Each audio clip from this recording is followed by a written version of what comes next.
morning, friends.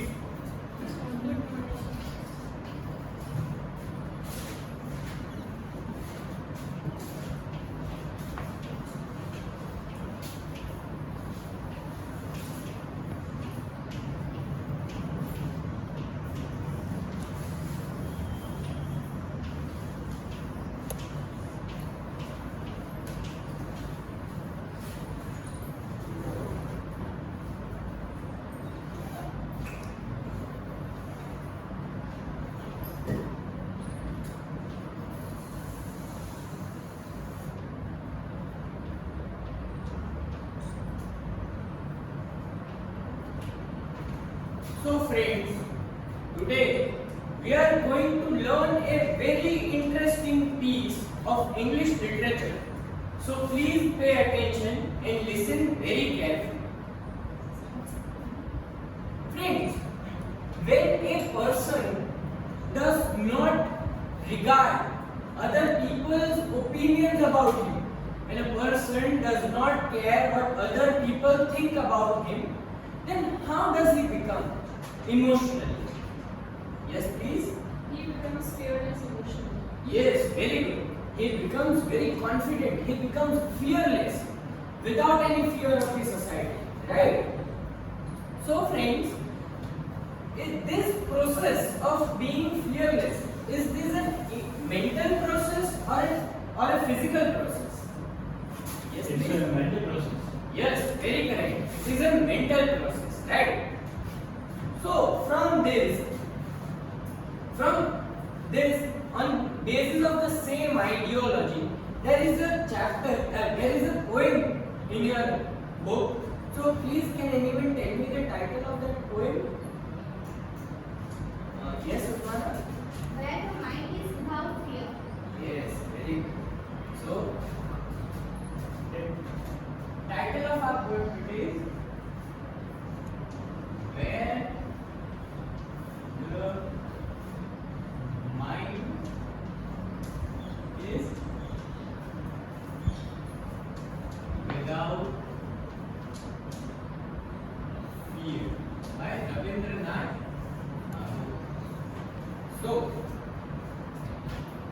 friends, before I start reading, first I note some difficult words of this poem on the BB.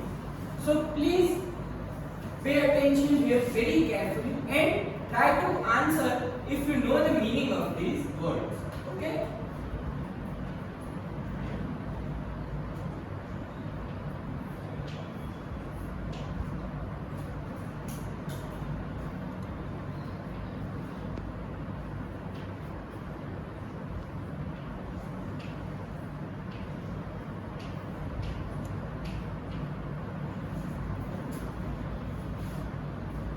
Friends, can anyone please answer?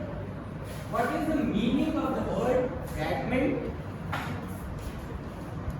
Yes, please. Small parts of the movie. Yes, very correct. Fragment is a small piece of a whole, a larger thing. It is known as a fragment of something. Right?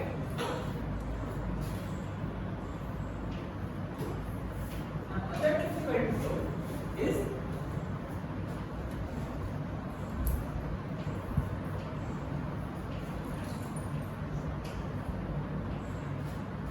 stripe.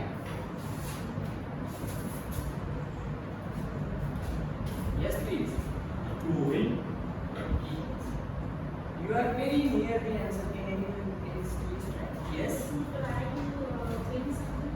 Yes. To try, to make effort, to put your work into it is known as to strive. Right?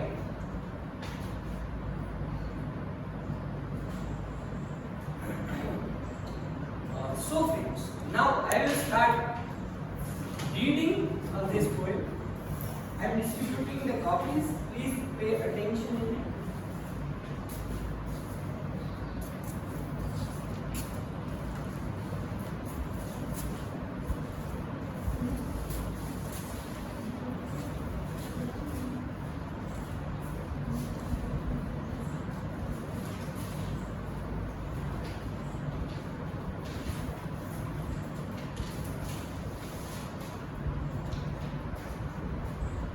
where the mind is without fear and the head is held high, where knowledge is free, where the world has not been broken up into fragments by narrow domestic walls, where words come out from the depth of the truth, where tireless striving stretches its arms towards perfection, where the clear stream of reason has not lost its way.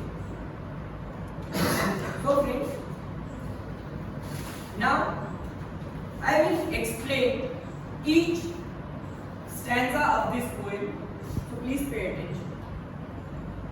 In the first stanza, which is where the mind is without fear and the head is held high, where knowledge is free, the poet tries to convey, tries to tell us, imagines a world where there is no fear among the citizens of a country, where everybody lives with peace and harmony together, without any fear of any communal disputes or political disputes as such, where knowledge is free. The poet tries to imagine a society, the poet tries to imagine a nation where everybody has the right to education without any discrimination, without any bias. So friends, based on this explanation, let me ask you some questions. The citizens does not have the feeling of what, according to the poet? Yes, please. The citizens do not have the feeling of fear. Yes, very correct. Very correct. The citizens do not have the fear of anything in this imaginary nation of the poet. How is the head held in the poem according to the poet? Yes, please. The head held high. Yes, very correct. The poet wants everybody to keep their heads high, to keep their prides at its best. The poet wants everybody to have what? The poet wants everybody to share what in this poem, in this stanza? Yes, please. The poet wants to share the free knowledge to everyone. Yes, very correct. The poet wants everybody, every citizen of the nation to have the knowledge, to have the education, to have that empowerment, right? So friends, now I will read the second stanza and explain it. Where the world has not been broken up into fragments by narrow domestic walls, where words come out from the depth of the truth. So friends, the poet in this second stanza tries to say that the world, the nation, here the meaning of the word is nation. The word is talking about a pre-independent India. So the poet is trying to say that the nation is not broken up, not divided by communal differences, by religious differences, by differences of caste, creed, color, language. The poet wants to break the narrow walls of this discrimination. The poet imagines a discrimination-free society, a society where there is no discrimination on the basis of caste, color, language, or any factor whatsoever. Where the words come out from the depth of where every citizen of the nation, everybody in the nation speaks the truth. They advocate the truth. The poet wants a nation where everybody is very friendly and very truthful to each other. They are not cunning to one another. So friends, based on this explanation of the second stanza, I will ask you some questions. The poet wants to break down the walls of what? Yes, please. The domestic walls of discrimination. Yes, the poet wants to break down the laws of discrimination amongst people of the nation. The poet wants everybody, every citizen of the nation to speak what? Yes, Usman? The poets want that everybody speak truth. Yes, very correct. Poet wants every citizen of the nation to be truthful to each other, to be honest with each other. Now, friends, I will read and explain the third stanza of the poem, which is where tireless striving stretches its arms towards perfection, where the clear stream of reason has not lost its way. The poet in this stanza, in the third stanza of the poem, tries to explain that everybody, every citizen of this nation must do their part, must try, must give efforts for an independent India. They must contribute their part in this freedom struggle. The poet wants to achieve perfection for this nation. Here, the meaning of the word perfection is that the poet wants a nation which is highly functional, highly efficient, without any inefficiencies like discrimination, without any inefficiencies like bias towards people. Poet wants everybody to treat every other person equally, with perfection to achieve a very functional, very perfect nation, where the clear stream of reason has not lost its way. Here, the poet tries to say that he wants a nation where the religious superstitions which the society has made, based on casteism, based on many other factors, the poet wants to break that. The poet wants to reason that, challenge that thing with reasoning, with logic. And the poet wants a discrimination-free nation. The poet wants to tell us that they are not the real enemy. We are not the enemies amongst each other. We are a part of a family. And the poet wants to tell us that Britishers are the real enemies and we must unite as a nation and fight them. Now, from this third stanza, let me ask you some questions. The poet wants everybody to strive towards what? Yes, please, Komal. Strive towards perfection.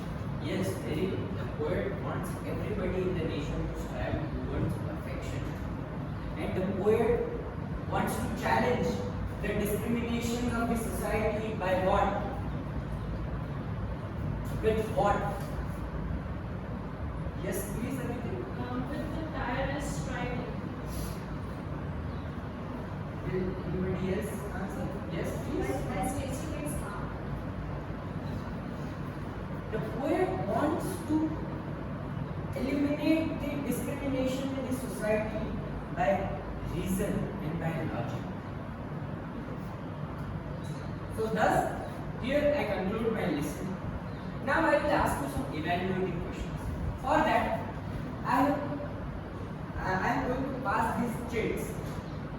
Please read the questions in the chit loudly and answer it.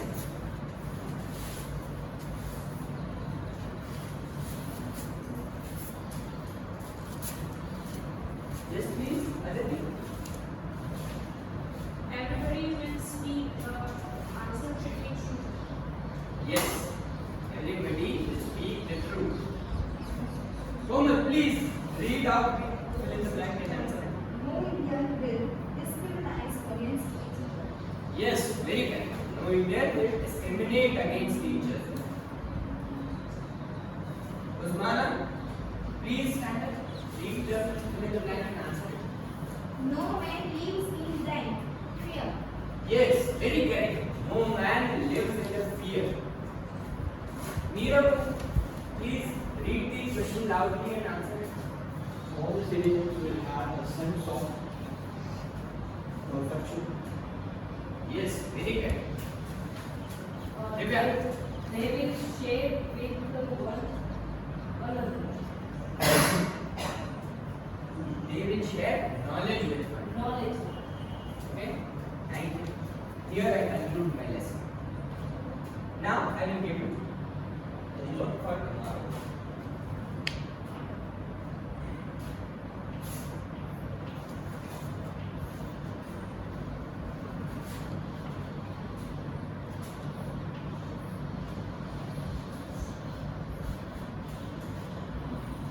Your homework is that you have to